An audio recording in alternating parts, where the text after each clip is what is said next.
नमस्कार। श्रीमती मोहरी देवी तापड़िया कन्या महाविद्यालय जसवंतगढ़ के इस यूट्यूब चैनल पर मैं प्रवक्ता हनुमान शर्मा आप सभी विद्यार्थियों का हार्दिक स्वागत और अभिनंदन करता हूं। प्यारे विद्यार्थियों, बीए तृतीय वर्ष की कक्षा में हिंदी साहित्य विषय के अंतर्गत आधुनिक काव्य जो आपका प्रथम प्रश्न पत्र है, उसमें प्यारे विद्यार्थियों अब हम कवि सुमित्रानंद पंत जी की कविता परिवर्तन से महत्वपूर्ण पदों की व्याख्या करने वाले हैं। इनसे विगत वीडियो में हमने सुमित्रानंद पंत जी की कविता नौका विहार से जो महत्वपूर्ण पद थे उनकी व्याख्या हमने की है, समझी है। अब देखिए आज जो है महत्वपूर्ण पद परिवर्तन कविता से, ये सुमित्रानंदन पंत जी की एक चिंतन परक कविता है प्यारे विद्यार्थियों, चिंतन परक कविता है। और ये जो कविता है प्यारे विद्यार्थियों, ये 1924 में जो पल्लव काव्य संग्रह इनका उसमें संकलित थी या उसमें ये प्रकाशित हुई थी पल्लव काव्य संग्रह में।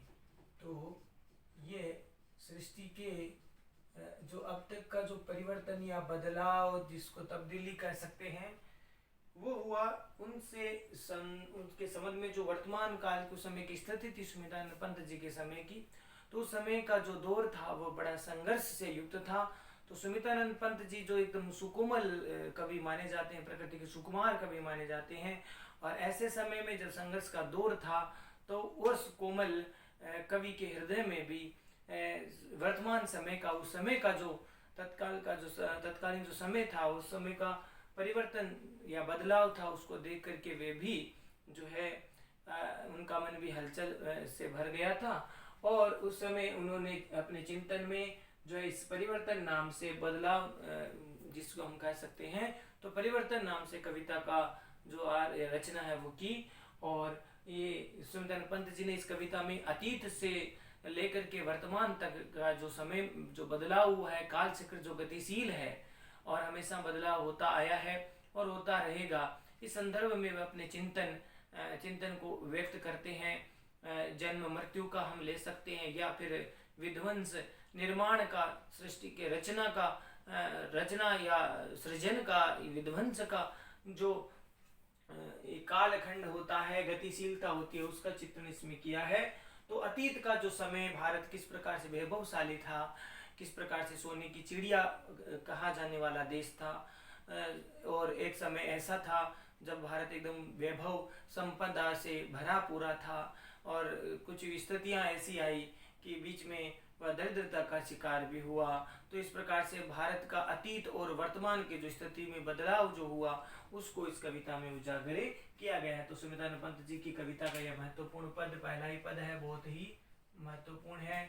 तो इस पद को हम देखते हैं कि कहाँ आज वह पूर्ण पुरातन वह स्वर्ण का काल, कहाँ आज वह पूर्ण पुरातन वह स्वर्ण का काल, भूतियों का दिगंत छवि जाल, ज्योति चुंबित जगती का भाल, राशि राशि विकसित वसुधा का वह यौवन विस्तार, स्वर्ग की सुषमा जब साभार, धरा पर करती थी अभिशार, प्रसूनों का शाश्वत श्रृंगार, स्वर्ण भृंगों के गंध विहार, गूंज उठते थे बारंबार सृष्टि के प्रथमोद्गार, नग्न सुंदरता थी सुकुमार, रिद्धि और सिद्धि अपार। तो इस प्रकार से इस कविता में प्यारे विद्यार्थियों इस पद में परिवर्तन को लेकर के ये बात सुमित्रानंद पंत जी कहते हैं। तो संदर्भ या प्रसंग में हम देखते हैं कि प्रस्तुत पद्यांश सुमित्रानंद पंत जी की द्वारा रचित पल्लव काव्य संग्रह में संकलित परिवर्तन कविता से उद्धृत है। और इसमें इस कविता में कवि ने वर्तमान काल में धरती पर जो परिवर्तन हुए हैं उसको लक्ष्य करके और अतीत की जो गरिमामय स्थिति थी, वैभव संपदा से भरा ये जो देश था, उसका चित्रण इसमें किया गया है। उस स्थिति का चित्रण किया गया। कहने का तात्पर्य हम कह सकते हैं प्यारे विद्यार्थियों, इसमें अतीत और वर्तमान की स्थिति का तुलना है वो की गई है। देखिए, कहाँ आज वह पूर्ण पुरातन, कुछ शब्दार्थ देख लेते हैं। कहाँ आज वह पूर्ण मैंने परिपूर्ण, एकदम पूरी तरह से परिपूर्ण, पुरातन मैंने प्राचीन, स्वर्ण मैंने सुनहरा, सोने का सा, काल मैंने समय, भूतियों का मतलब वैभव संपदा, दिगंत का अर्थ होता है दिशाओं तक, दिशाओं के अंत तक, ठीक है, दिशाओं तक। छवि जाल मैंने शोभा, सुंदरता। ज्योति चुंबित यानी ज्योति मैंने प्रकाश, ज्योति। अब यहाँ पर ज्योति क्या है? ज्ञान का प्रकाश। चुंबित मैंने चूमने वाला। जगती मैंने सृष्टि, संसार। भाल मैंने मस्तक, ललाट, ललाट या मस्तक। और राशि, राशि का मतलब अत्यधिक, अतुलित, अतुलित या अत्यधिक। वैभव संपदा, ठीक है, वैभव संपदा। विकसित मैंने विकसित होती हुई, खिली हुई। वसुधा मैंने धरती, तो यहाँ धरती रूपी नायिका हम कह सकते हैं। धरती रूपी नायिका का जो यौवन है, जवानी है, उसका विस्तार यानी विकसित जवानी और यौवन। और स्वर्ग की सुषमा, सुषमा मैंने सुंदरता। साभार मैंने आभार सहित, आभार सहित, ठीक है। और इसके साथ साथ धरा मैंने धरती होता ही है। करती थी अभिसार, अभिसार का मतलब होता है स्वेच्छा से मिलना, स्वेच्छा से गमन कह सकते हो, मिलन के लिए गमन, मिलन के लिए गमन करना, जाना। नायिका है, अभिसार करती है। प्रसूनों का मतलब फूलों या पुष्पों। शाश्वत माने निरंतर, चिरंतर, ठीक है, हमेशा से श्रृंगार करती है। स्वर्ण माने सोने के, और भृंग माने भंवरे। गंध विहार माने पुष्प गंधों पर विहार करते हैं, विचरण करते हैं। क्या करते हैं? पुष्प गंध पर विचरण करते हैं। तो ये यहाँ पर जो है शब्दार्थ देखिए प्यारे विद्यार्थियों। आगे बारंबार मैंने बार बार गुण जोड़ते थे। सृष्टि के प्रथम उद्गार, प्रथम उद्गार मैंने आदि काव्य या आदि काव्य के, आदि कवि के विचार।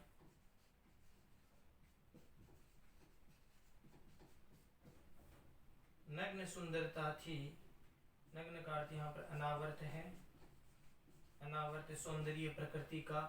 सुकुमार मन कोमल, सुंदर।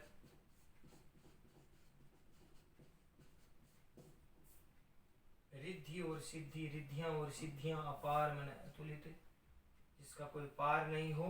तो इस प्रकार से यहाँ पर इसका अर्थ आया। देखिए अब हमको शब्दार्थ को हमने देखा। तो कहाँ आज वह पूर्ण पुरातन वह स्वर्ण का काल। तो प्यारे विद्यार्थी यहाँ कवि सुविधन पंत जी कहते हैं कि आज वह सब तरह से जो परिपूर्ण है। कहाँ आज, वहाँ पूर्ण, पहले के अतीत का जिक्र करते हुए सुमेधान पंत जी कहते हैं किस प्रकार से भारत वैभवशाली था, सोने की चिड़िया के समान था। अर्थात स्वर्ण भंडार यहाँ पर, अर्थात स्वर्ण भंडार यहाँ भरे रहते थे। तो ऐसा अतीत हमारा गौरव में, यहाँ महापुरुष ऐसे थे, यहाँ के विद्वान, बुद्धिमान, विदुषी स्त्रियां यहाँ पर रहती थी। किस प्रकार का गृहस्थ धर्म था, और बहुत यानी सभी तरह से संस्कारित, सुनियोजित, सुप्रबंध से युक्त यहाँ का जीवन शैली, यहाँ की जीवन शैलियाँ थी। किस प्रकार से वैभव संपदा से युक्त थे, सभी लोग धनवान थे। तो इस प्रकार से यहाँ का पुराण जो प्राचीन है वह जो काल है उसको संबोधित करते हुए लक्ष्य करके कवि यहाँ पर कह रहे हैं कि कहाँ आज वह पूर्ण पुरातन, कि आज वह कहाँ वैभव संपदा से परिपूर्ण पुरातन यानी प्राचीन जो काल या समय, वह स्वर्णिम काल कहाँ है। वह स्वर्ण का काल यानी सुनहरा काल, जहाँ पर हम यहाँ पर स्वर्ण ही स्वर्ण का भंडार था। अर्थात सब लोग धन संपदा से, स्वर्ण का मतलब यहाँ सब धन संपदा से और वैभव संपदा से और जीवन है वो वैभवशाली जीवन है वो जीते थे। तो इस प्रकार से आज वह परिपूर्ण प्राचीन जो सुनहरा जो समय था या काल था वह कहाँ पर चला गया है, वह कहाँ है। भूतियों का दिगंत छविजाल, छविजाल क्षमा करना, भूतियों का दिगंत छविजाल अर्थात इस भारत देश में या यहाँ पर या वर्तमान समय में वह वैभव संपदा जो प्रत्येक दिशाओं तक जिसकी शोभा या सुंदरता है बिखरी हुई थी, पूरे हर दिशा में दिशा दिशा तक अर्थात दिशाओं के अंत तक जो है उस वैभव संपदा, धन संपदा बिखरी पड़ी रहती थी। वह शोभा है वो शोभा का जाल है वो फैला हुआ था पुरातन काल में, सभी दिशाओं में वैभव का जाल जो है फैला हुआ था, बिखरा हुआ था। ज्योतित चुंबित जगती का भाल, और इस सृष्टि के मस्तक को जो ज्योति या प्रकाश है वो चूमने वाला था, अर्थात सृष्टि का जो भाल है, मस्तक है, वो ज्ञान रूपी ज्योति से जो है ढका हुआ रहता था, या यूं कह सकते हैं कि ज्ञान रूपी ज्योति से प्रकाशित रहता था सृष्टि का भाल। तो इस प्रकार से यहाँ पर यूं कह सकते हैं जगती का जो ललाट है वो ज्योति रूपी तिलक से जो आच्छादित रहता था, चूमने वाला था। राशि राशि विकसित वसुधा का वह यौवन विस्तार। देखिए प्यारे विद्यार्थी, इसमें धरती रूपी जो नायिका है उसकी जो यौवन है, यौवन का विस्तार है वो अतुलित यानी अत्यधिक रूप से विकसित होता रहता था। धरती रूपी नायिका का उस समय जो धरती रूपी नायिका के यौवन का विस्तार है वो कितना अधिक अतुलित था, अपरिमित था, विकसित था।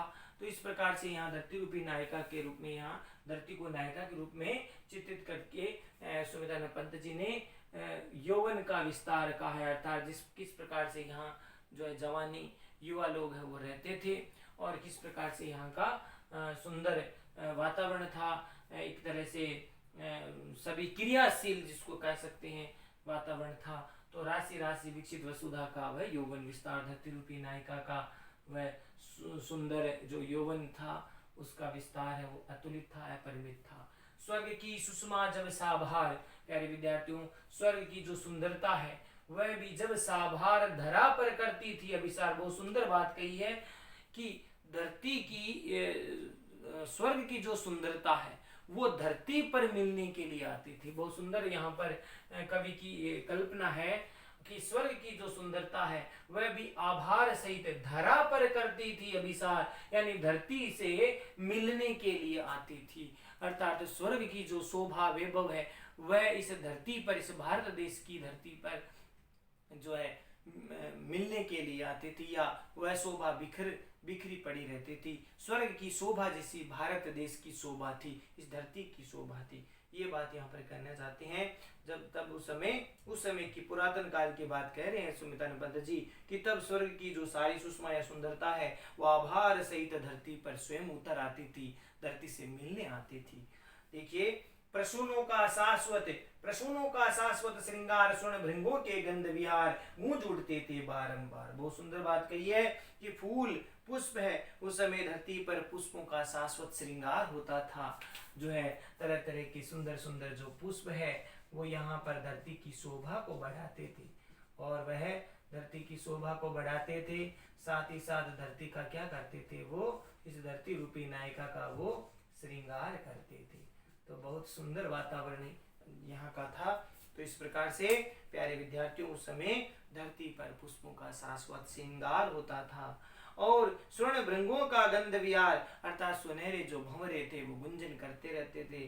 भंवरों को यहाँ पर स्वर्ण रंग के बताए हैं, तो सुनहरे भंवरों का जो पुष्पों पर गंध विहार, अर्थात पुष्प के गंधों के ऊपर जो है मध्य पुष्प गंध पर वो विचरण करते थे, गुंजन करते थे, गूंज उठते थे बारंबार। इस प्रकार से वो विचरण करते हुए बार बार गुंजन करते थे। उस काल में सृष्टि का जो प्रथम उद्गार था वह भी गुंजन करता था। सृष्टि के प्रथम उद्गार यानी आदि काव्य, जिसको हम वेद मंत्र बोल सकते हैं, वेद मंत्र हम कह सकते हैं। तो आदि काव्य, वेद मंत्रों के जो ऋचाएं हैं, मंत्र है, वो यहाँ पर गुंजित होते रहते थे, उनका पाठ होता था, उनका सस्वर वाचन होता था।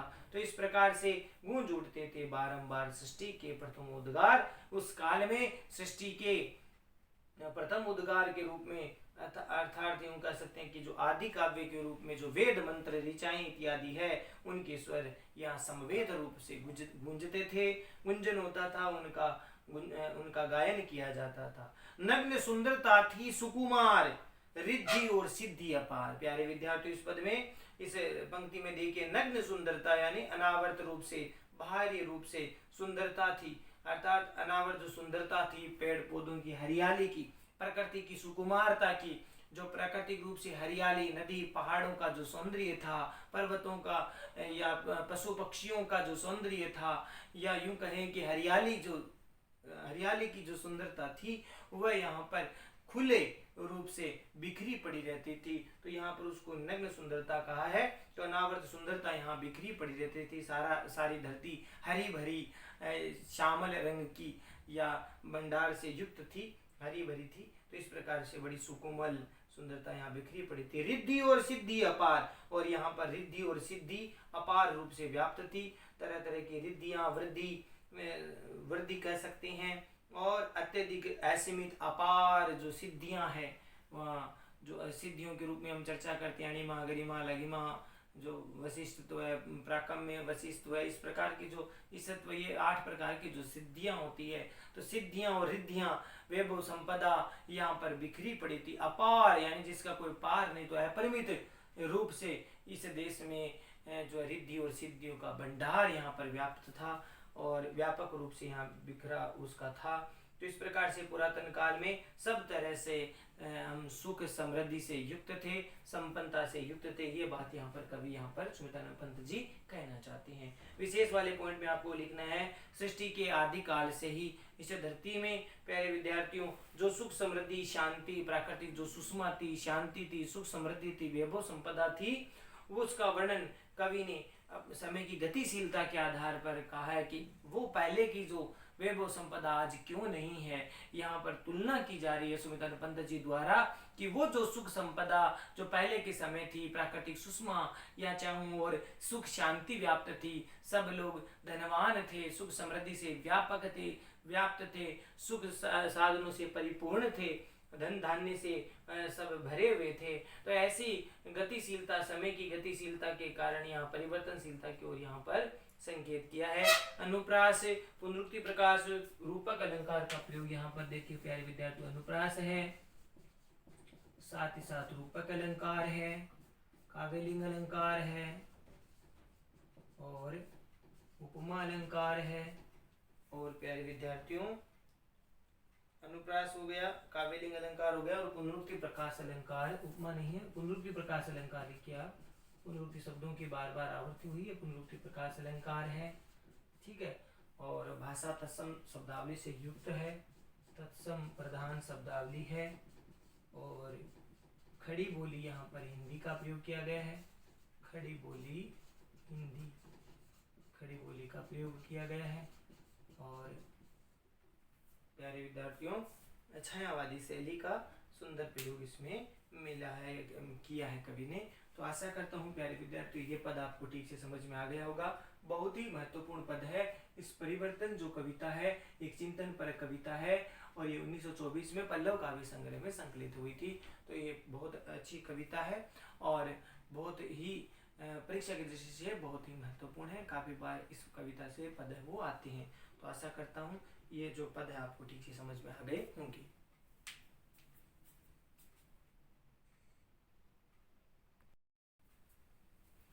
तो प्यारे विद्यार्थियों आज के लिए बस इतना ही। अगले वीडियो में पुनः उपस्थित होंगे सुमित्रानंद पंत जी की कविता परिवर्तन, क्योंकि काफी लंबी कविता है प्यारे विद्यार्थियों। तो इस कविता के महत्वपूर्ण जो पद है उनको लेकर के पुनः उपस्थित होंगे। तब तक के लिए इस पद को आप ठीक प्रकार से पढ़े, समझे, अर्थ ग्रहण करें, नोट्स बनाएं और इनको याद भी कीजिए। चैनल को लाइक, शेयर और सब्सक्राइब करना ना भूले। जय भारत, जय हिंदी। धन्यवाद विद्यार्थियों।